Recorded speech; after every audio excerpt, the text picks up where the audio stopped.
today is the showcase day, where kids that have worked so hard in school on their projects, they're going to be showing them off today, and we get to celebrate them for the work they've done. So it's going to be a fantastic day.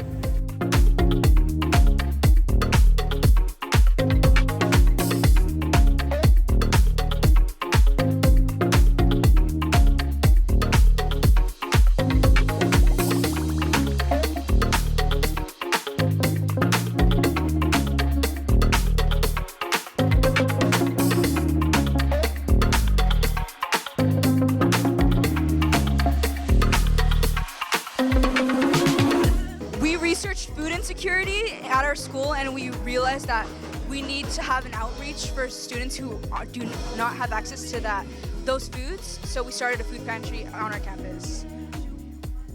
Promesa Group Home is a group home in Fresno. They have children there who don't have really much, like as far as clothes-wise and utensils and stuff like that. So we made a fundraiser to provide money for them to buy those belongings that they needed. We're from Hallmark Charter School, and we've identified a very severe issue with our parking, and actually that's actually what we're here to talk about today. I'm principal at Kings River High School, and being that we're an alternative education site, it's been quite uplifting and inspiring to have our kids get involved in their community and show change and be enthusiastic about it. I definitely commend our teachers and leadership on campus who have nurtured this program and have really brought out the best in our students. It's been quite inspiring to see them understand the value that they add to their communities. It's been awesome.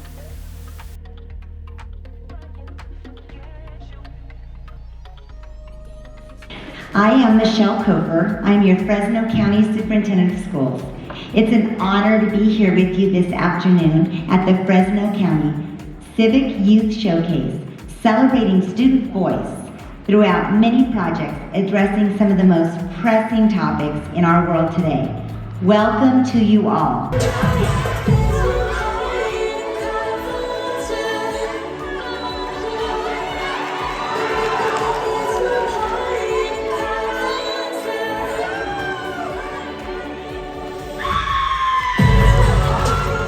Trees reduce stress, they help with anxiety, they bring down our temperatures when we face extreme heat. They provide oxygen, which gives us the air we breathe. This is exactly why we will keep talking about trees. Come with us as one, let's go plant more trees. It's time to make a difference as a community. I want to give back to the earth that's always given to me. Let's go change the world while we keep talking about trees. So we're just going to be talking about our NAMI club that we started. It was originally started in 2020, but due to COVID and everything that happened, it shut down. So we decided as seniors, as our last year, that we were going to reopen that and give opportunity to talk about mental health. So we decided to call ours Mentalica Mondays. And so, yeah, let me just share a little bit about that. So why we chose this topic, because it is estimated, can I go to the next slide please? Sorry. It is estimated that 49.5% of adolescents experience or deal with mental health struggles. And I don't know about you, but throughout COVID, a lot of mental health was resurfaced and talked about heavily, and so we just want to share with you that mental health is very important and that your feelings are valid and you are not alone. My name is Riley Riddle, and we are from Quail Lake, and our civic project is on mental health. We have been working on this project and gathering information since the beginning of this year, and we have formulated a plan so our school is educated and involved in their own mental health. We want you guys to know that your mental health problems, and that you can deal with it in a healthy way and take it seriously. Okay, so for our process, you know how people will brainstorm things over time? That's how we began ours. We got together as a class and we started discussing things. We started discussing problems in our community. And after some deliberation between us, we settled on mental health. We made groups, we helped each other out, we helped each other find accurate resources. Yeah. Good afternoon, everybody. We are part of the Chick on X and the Ethnic Studies classes at Edison High School. We have gathered here today to discuss the bathroom issues resolving on our campus. We conducted a white car project to resolve these issues. Now, some of you may be asking yourselves, what is YPAR? YPAR is an acronym, and it stands for Youth Participatory Action Research, and it encourages students from all over to come together and solve problems within their communities. In order to solve our bathroom issue at its core, we decided to gather data by giving out surveys to students in order to fully assess this issue. What we are demanding is that our restrooms are fully stocked, sanitized, unlocked, and stocked with female hygiene and overall just stocked with bathroom products. And my name is Steven Sanchez. We are from the Sanger Unified School District, and we have started the Honeycomb Food Pantry to address the food insecurity issue here on the Sanger West campus.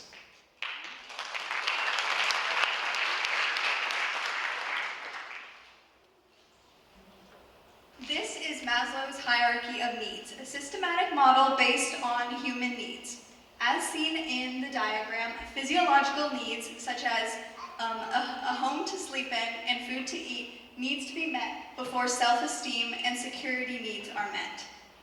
The more time one goes on without attaining food, the body requires more food to replenish that. This led us to begin our research to build a food pantry on campus.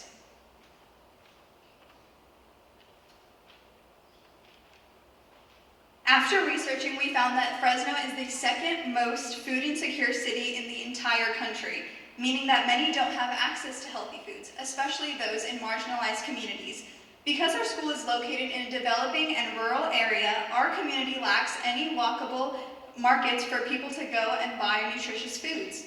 Initially, we sent out a survey to all of the students at our school, and our data reports that 10.6% of kids at our school felt that they were food insecure at home.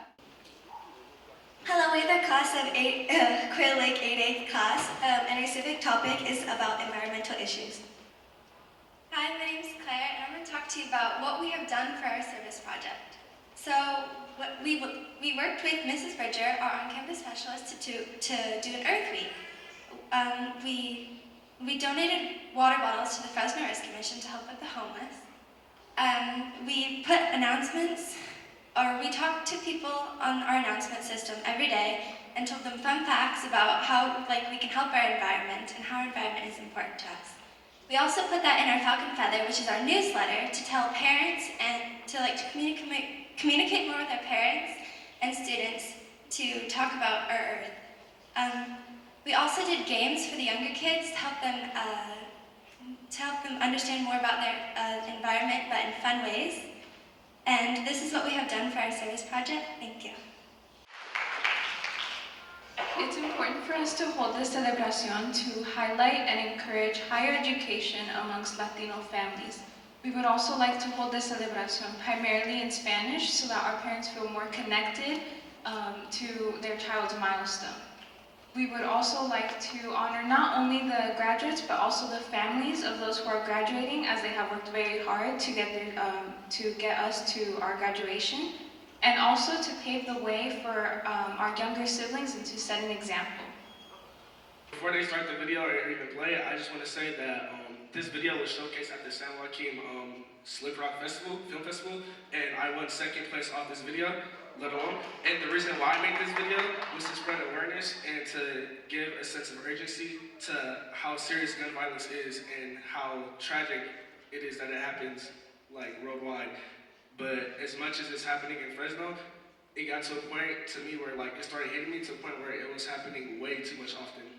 And I've even lost about 4 to 5 to 6 friends because of gun violence. I don't know if you heard, but little Nolan Micah Chan, the boy who just got killed at the Lao Cambodian New Year, I know him. And the other boy who just died, Jordan Brown, by the apartments that was not too far from her house, knew him too.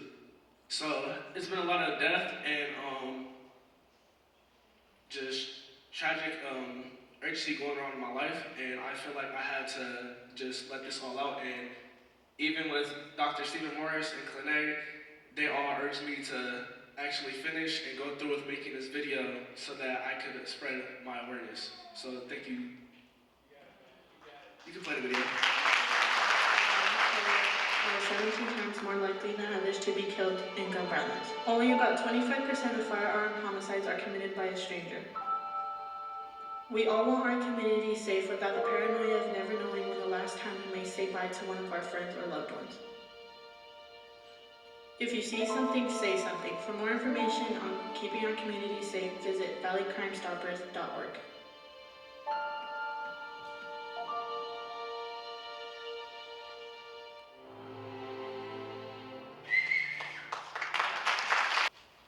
Good evening, my name is Gemma Dominguez, and we present to you the future of Hallmark parking. Something you should know about Hallmark is that we started off as a completely home-based school, and over the course of the years, transitioned to have students and teachers on campus daily. This means that our school was designed to have limited people on campus. Therefore, our parking lot is very small and very limited. Now as students, we are required to come on campus, and going into our parking lot, you would see no spots available, and the streets surrounding Hallmark lined with cars. This has created multiple safety and convenience issues at our school, which led us to dedicate our project into improving our parking lot. We are from Kings River High School. Our club's main focus was to choose an archaeological site at Lost Lake. We chose this topic because being so close to the mountains and nature, we were reminded that not only is there beauty, but there is a lot of damage that was done. There are huge rocks that were used by Native Americans for thousands of years, so we are planning to remove the graffiti and basically clean it up. This is important because of value of this site to the community and to the Native Americans whose ancestors would gather at Lost Lake and grind acorns for food. It was a place that was culturally very important to the Native Americans. And my name is Alicia King, and I will be introducing our project, Youth Participatory Action Research, also known as YPAR, in implementing ethnic studies in elementary schools. As an African American student who hasn't taken an ethnic studies class, I chose to give my perspective. I had zero knowledge or information regarding such ethnic studies classes. Our YPAR is implementing the teachings of ethnic studies in elementary schools.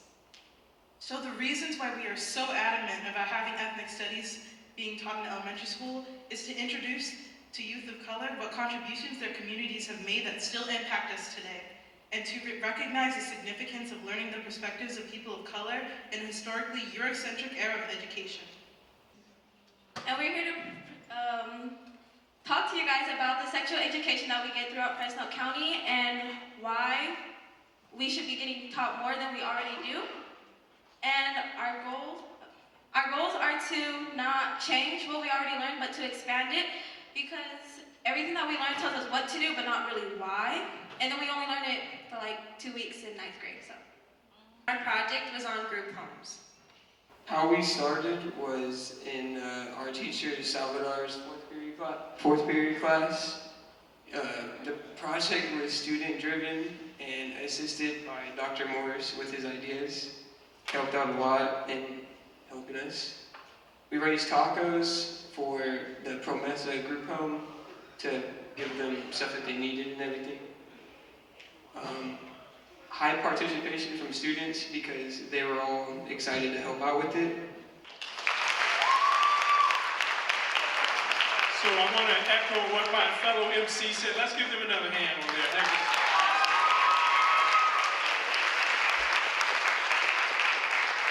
The Civic Education Center is more than just students doing good things.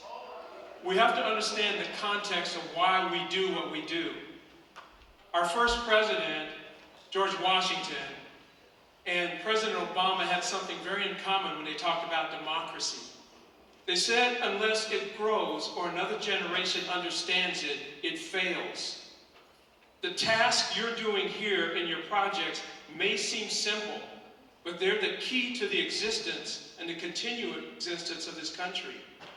Martin Luther King Jr. talked about, and this is really powerful, building this concept of a community, a fellowship, a community of love. Where everyone, and we love his speech, right? We're all sitting at the table together, doesn't matter our color, but we have to understand that sitting at the table together means we're sitting with people who are different than we are. We're in a democracy that is very diverse. People speak different languages. People have different needs. But we have to understand this very clearly. We're at the same table. If we're not at the same table, this country ceases to exist. You students in here, what you've done, what you've learned, is the beginning to understand how a democracy thrives. Every experience that you've had, every opportunity that you had to learn from this, gives you the skills and the knowledge to help make America what it should be. And I want to tell you this right now, it wouldn't be without you.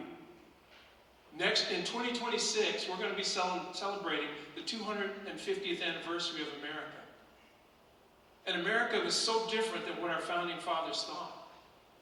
Women have the right to vote. These guys didn't think women could. Slaves are free. Native Americans are claiming their rights back. We have people coming into this country from all over the world, increasing our democracy, increasing our diversity. And we have the capability. These guys, as flawed as they were, gave us the capability to open our arms and accept everyone. I hope what you're learning tonight in the projects and the things you do, that you're helping this nation, your school, this city, become better. Not because you have a demand to make, not because you're pleading with anyone, but because you're sitting at the same table and you're saying, pass me the potatoes. Why not do something for my bathroom? Pass me a loaf of bread, because we have to understand we all have to know how to get along with others and have relationships with each other. Pass me the water, because gun violence has to end. We're the only ones that can stop it. I don't care what they're saying in Washington about gun control, any of that. Bryson said in this video, most people are shot by people they know, and we know who has the guns. Are we helping them be responsible? Democracy is about responsibility. When you ask your school to create change, when you ask change in your neighborhood, or you ask a nonprofit organization to do something different, you're going to them with this idea, we live here together, we're sitting at the same table, so how do we get this community that Dr. Martin Luther King was talking about? It's when we listen to one another. Tonight you listened, tonight you heard. Civic education is just beginning this process with you involved. It's growing. You heard about the grant from the county. Go to our website, go to our Instagram page, check out what we're doing tonight. See what students like Maritza and Tatiana are taking leadership. Some of the videos you saw tonight, they're not created by adults, they're kids. They're your ages. Deborah McCoy was telling you earlier about her. What happened in her life, the changes she made. You guys are it. You're the change.